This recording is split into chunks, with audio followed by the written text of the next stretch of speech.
इस बार बीजेपी ने पूरा प्लान बनाया है कि किसी भी तरह से दिल्ली में आम आदमी पार्टी को हराना है, साम दाम दंड भेद करके।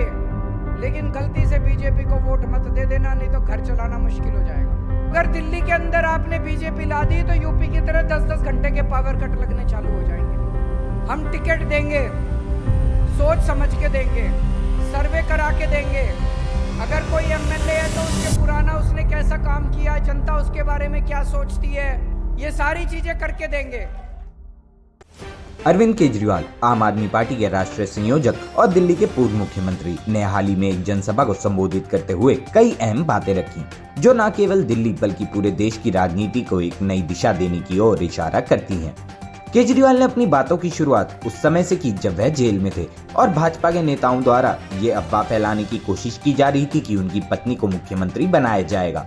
इस पर केजरीवाल ने साफ किया कि मेरी धर्मपत्नी को मुख्यमंत्री बनने में कोई रुचि नहीं है।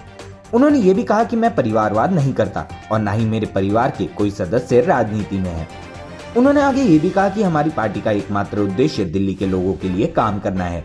जो भी व्यक्ति पार्टी में आएगा उसे पूरी तरह से सोच समझ कर टिकट दिया जाएगा। इसके अलावा केजरीवाल ने ऐलान किया कि आगामी चुनावों में आपके सामने सिर्फ केजरीवाल होगा और 70 की 70 सीटों पर केवल केजरीवाल ही चुनाव लड़ेगा। इस बयान से ये साफ हो गया कि पार्टी पूरी तरह से अपने नेता और उनके नेतृत्व में चुनावी मैदान में उतरने वाली है। लेकिन इसी बीच केजरीवाल ने भाजपा पर भी तीखा हमला किया। उन्होंने कहा कि भाजपा ने हमेशा दिल्ली के विकास के रास्ते में रोड़े अटकाए हैं। बीजेपी वाले कोशिश कर रहे हैं कि साम दाम दंड भेद कुछ भी करके दिल्ली के काम को रुकवा दिया जाए।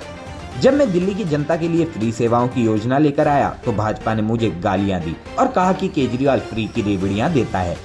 अब वही बीजेपी वाले हमारी नकल कर रहे हैं। अमित शाह जी जाकर ये घोषणा करते हैं कि 200 यूनिट तक बिजली मुफ्त देंगे, लेकिन दिल्ली की जनता अब जागरूक हो चुकी है और वह उनकी नीतियों को समझ चुकी है।